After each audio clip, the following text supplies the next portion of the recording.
영국의 선박박물관에는 특별한 배 한 척이 있다고 합니다. 이 배는 로이드라는 보험회사가 계획을 들여서 낙찰을 받아가지고 이 박물관에 기증한 것입니다.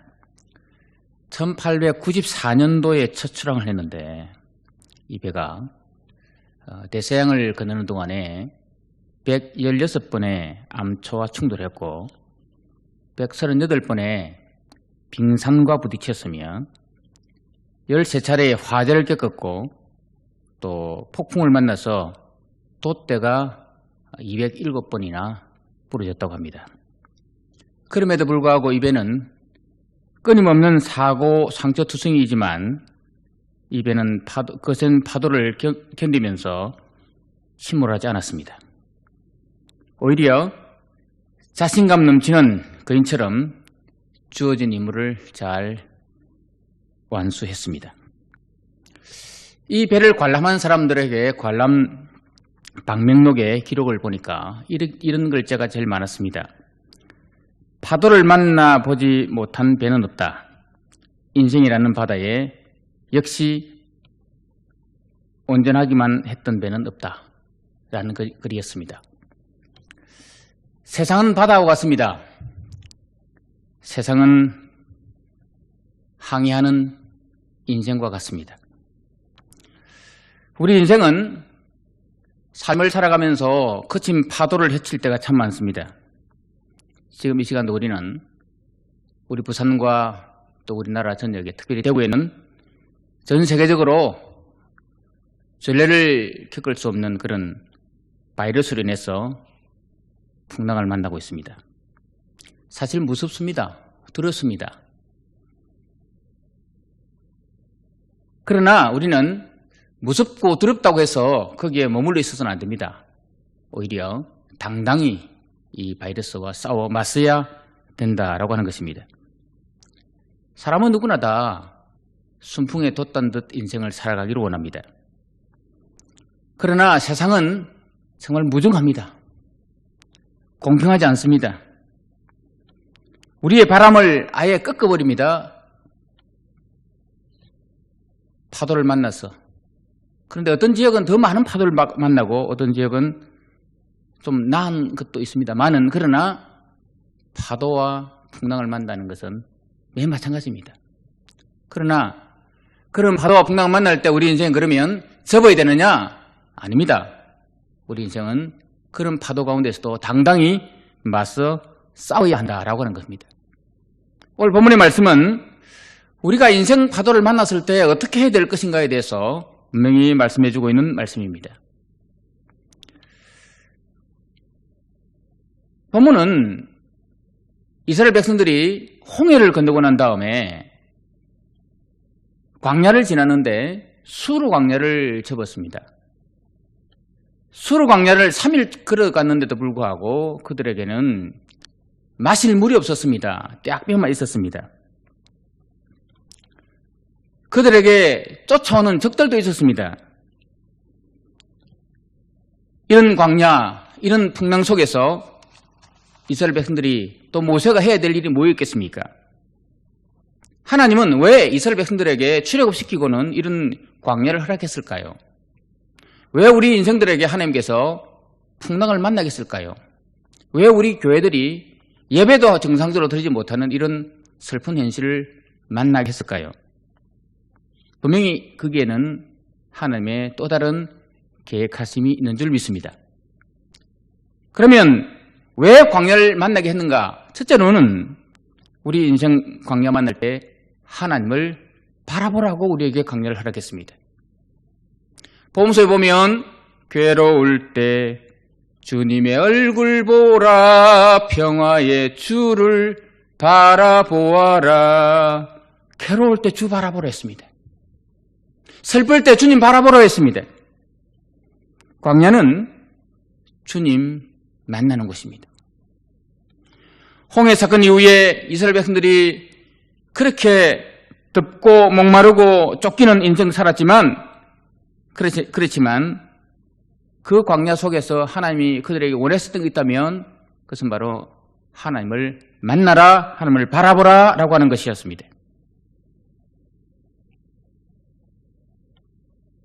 여러분, 우리가 잘 알고 있는 다윗 왕 같은 경우도 어렵고 힘든 일이 있을 때마다 그는 항상 어디로 도망갔는가 하면 광야로 갔습니다.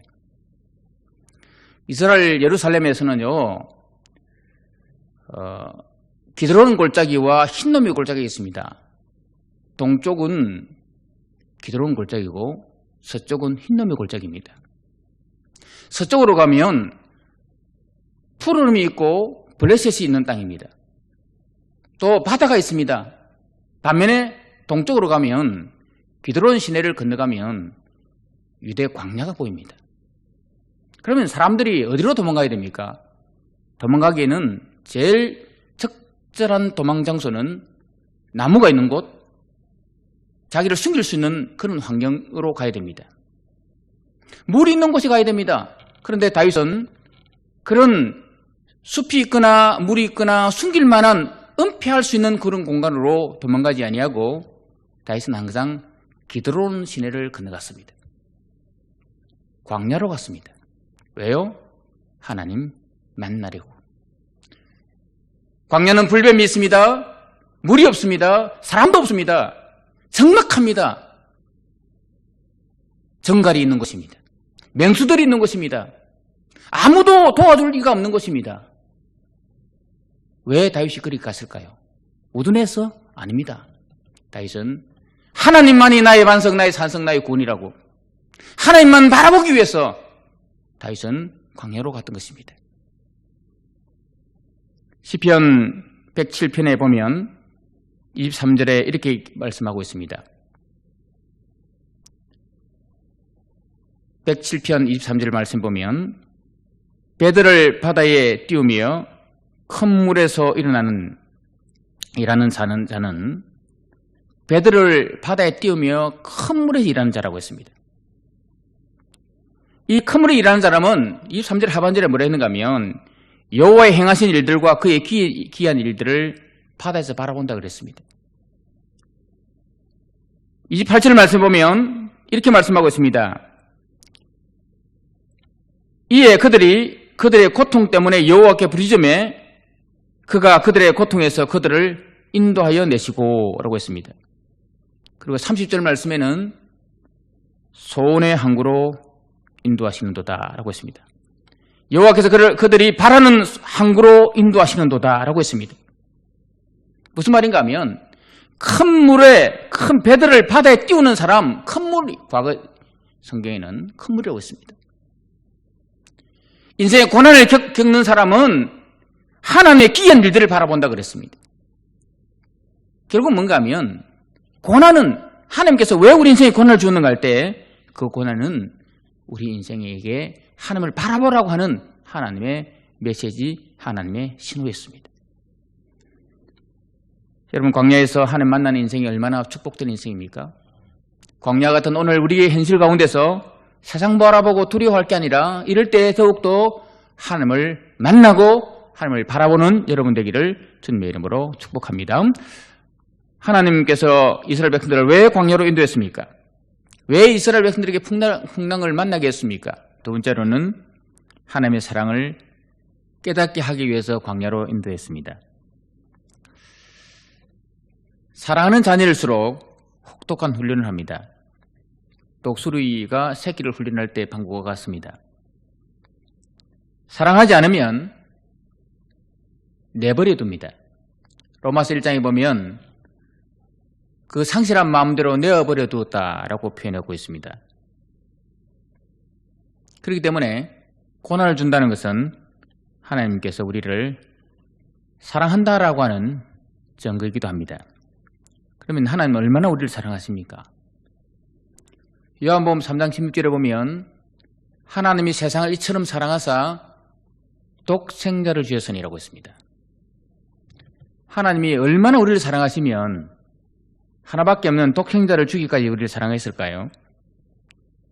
누가복음 11장에 보면 너희가 악할지라도 좋은 것을 자식에게 줄 줄 알거든 하물며 너희 하늘에 계신 아버지께서 구하는 자에게 성령을 주시지 않겠느냐라고 했습니다.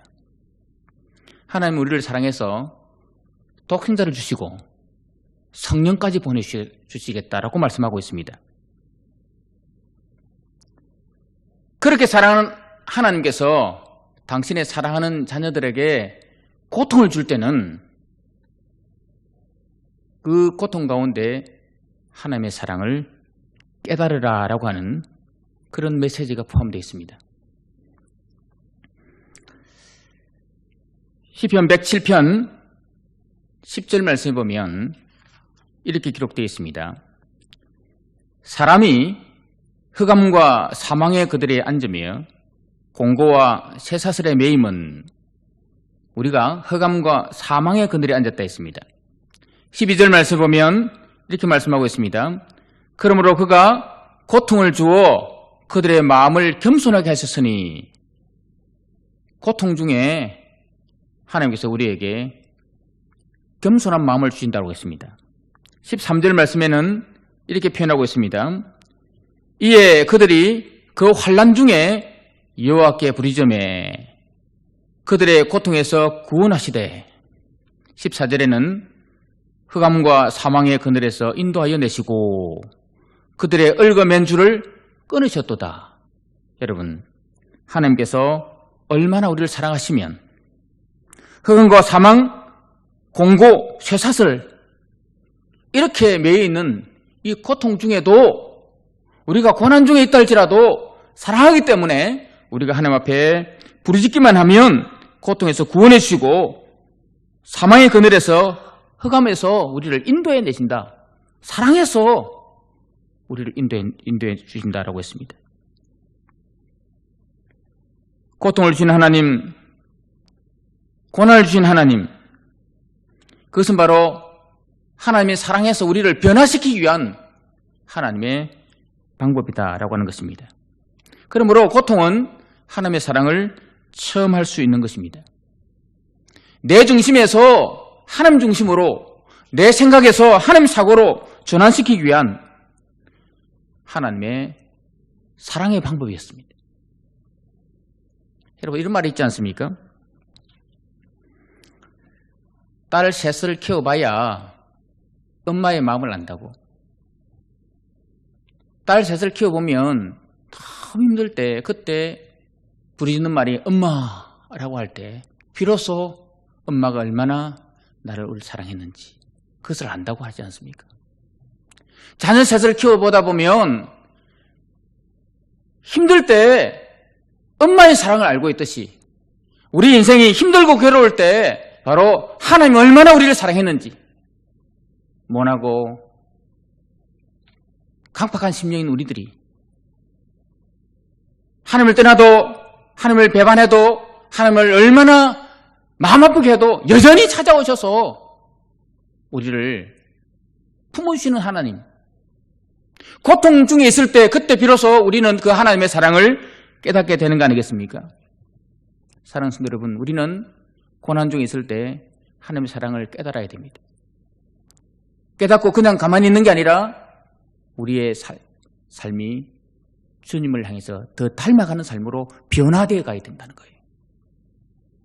이번 기회에 우리의 삶에 좀 더 나은 성숙한 변화가 있기를, 고통이 오히려 절망이 아니라 이 고통이 오히려 내 인생에 변화를 주고 내 중심의 사고가 하나님 중심의 사고로, 내 생각에서 하나님 말씀 중심으로 변화되는, 그래서 성숙한 삶으로 변화되는 그런 승화시키는 그런 기회로 삼기를 주님의 이름으로 축복합니다. 세 번째로는 왜 하나님께서 우리에게 고난을 주십니까? 하나님 만나고 하나님의 사랑을 깨닫고 이제 세 번째는 맞서 싸워 이기라고 우리에게 고난을 주십니다. 우리가 읽었던 이 본문 25절 말씀 보면 이스라엘 백성들이 마라의 선물 앞에서 힘들어할 때 모세는 하나님 앞에 기도합니다. 고난 앞에서 맞서 싸우라는 겁니다.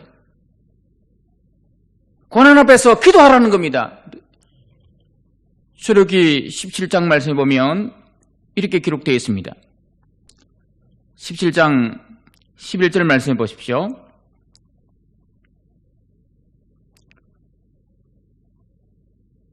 모세가 손을 들면 이스라엘이 이기고 손을 내리면 아말렉이 이기더니 8절에 보면 바로 아말렉과 싸우는 전쟁 상황이었습니다.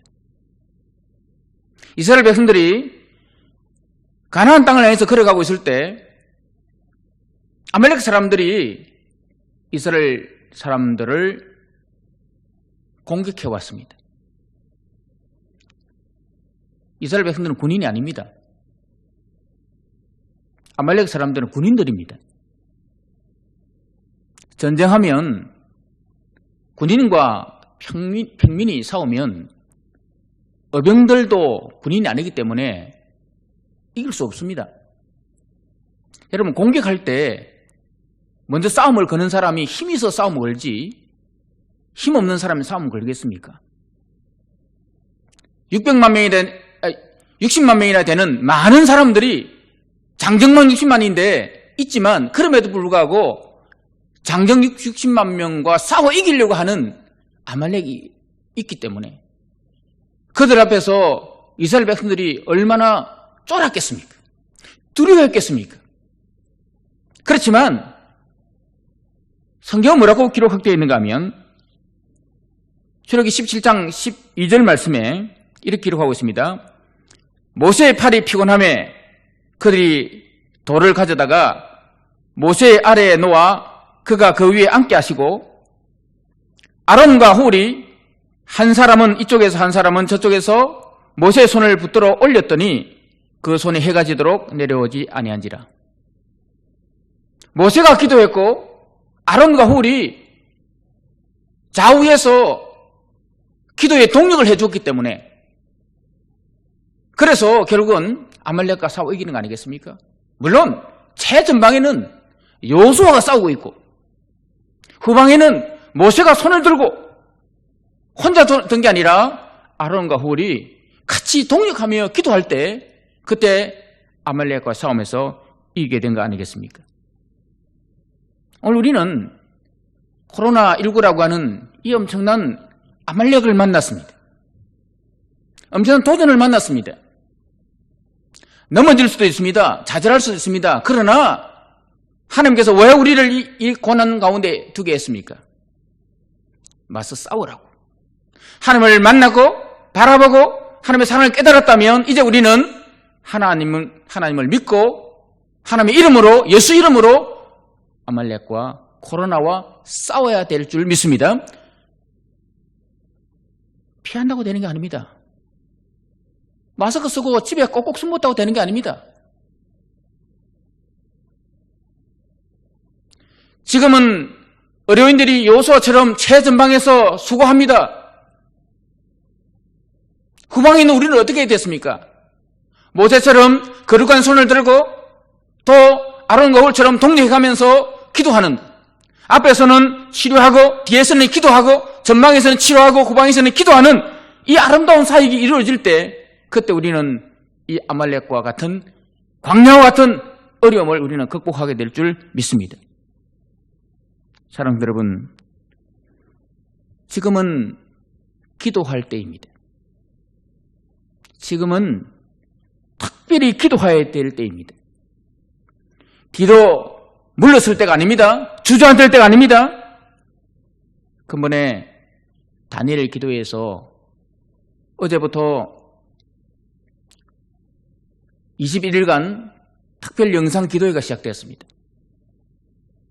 아침 6시에 업로드되어서 언제든지 볼 수 있도록 그렇게 했습니다. 13,000여 교회가 동참하고 있습니다. 우리 교회도 동참합니다. 사랑하는 여러분, 지금은 기도할 때입니다. 지금은 영상으로 통해서든지 가정에서든지 아니면 또 다른 그 어떤 골방에서든지 지금은 이 고난 가운데서 맞서 싸워 기도할 때인 줄 믿습니다. 뿐만 아니라 지금은 교회가 6.25 때도 예배를 중단하지 않았지만 우리나라 교회들의 대부분의 교회가 예배가 중단되는 그런 영상으로 예배드리는 이런 안타까움이 있습니다. 여러 가지 논쟁도 있을 수 있습니다만은, 그러나 저는 오히려 이 계기가, 코로나라고 하는 이 계기가 오히려 기도와 가정 예배를 회복하는 중요한 기회가 되기를 주님의 이름으로 축복합니다. 여러분, 19세기에는 또 그전에는 가정 예배가 아주 기본이었습니다. 이스라엘 백성들의 쉐마 교육이 기본이었습니다. 아침에 기도하는 것, 새벽 기도하는 것, 저녁에 돌아와서 일하고 돌아와서 가족 식구들이 한 자리에 모여서 사철의 번바람 불어있고 하나님 아버지 모신 가정이라고 노래하면서 하나님 앞에 예배하는 것, 얼마나 아름다운 신앙이었습니까? 이게 전통이었고 이게 기본적인 그런 신앙 규칙이었지만, 어느덧 20세기가 지나고 난 이후에 TV가 발달하고 핸드폰이 발달하고 영상 매스컴이 발달하다 보니까 사람들이 TV 앞에서 아니면 핸드폰 앞에서 아니면 인터넷 앞에서 야간 문화 앞에서, 여러분 아십니까? 우리나라가 전 세계에서 포르투갈 다음으로 야간 문화를 즐긴다는 거 아십니까?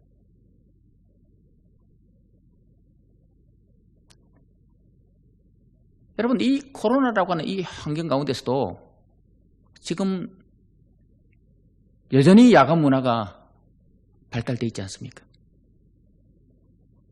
그러다 보니까 가정 예배가 사라져버리고 기도가 사라져버렸습니다. 여러분, 중요한 통계가 나왔습니다. 가정에서 가정 예배를 드리고 인성교육을 하고 또 신앙 형성을 도와주었던 3살 버릇 8까지 간다는 말이 있지 않습니까? 가정에서 신앙교육했던 사람들은 대학 졸업해도 청년이 되어도 여전히 신앙생활하지만 가정에서 예배드리지 않고 교회에서 신앙생활했던 사람들, 여러분 대학 졸업하고 나면 90%가 신앙생활을 하지 않는다는 거예요.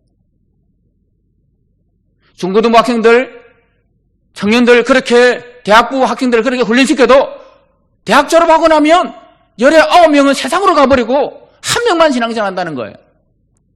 그러나 여러분, 가정 예배가 살아있고 기도가 살아있고 가정 문화가 살아있고 기독교 문화가 살아있는 가정은 어떤 풍파가 온다 할지라도 흔들리지 않는다는 거예요.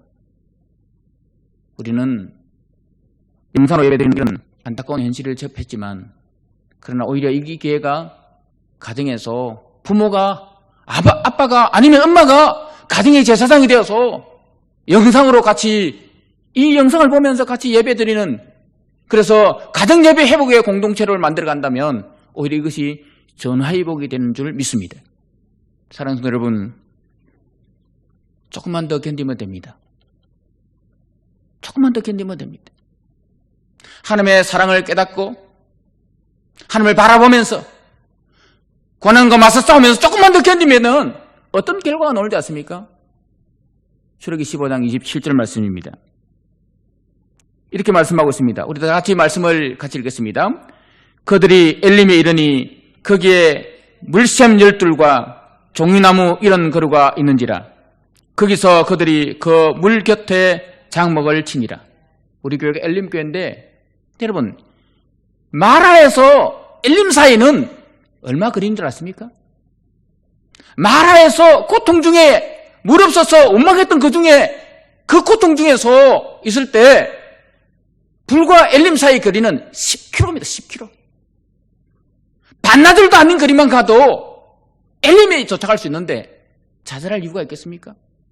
하나님은 분명히 우리에게 고난을 주었습니다. 고통을 주었습니다. 힘든 어려움을 주었습니다. 그렇다고 해서 그것 때문에 좌절하거나 낙심하거나 불안해하지 말고 오히려 이 기회가 하나님의 사랑을 깨닫는 기회가 되고 하나님을 바라보는 기회가 되고 오히려 이 기회가 기도로 가정 예배가 회복해서 맞서 싸우는 기회가 되어서 조금만 더 참으면 주시는 하나님 엘림의 축복을 경험하는 복된 성도, 복된 교우 되기를 주님의 이름으로 축복합니다.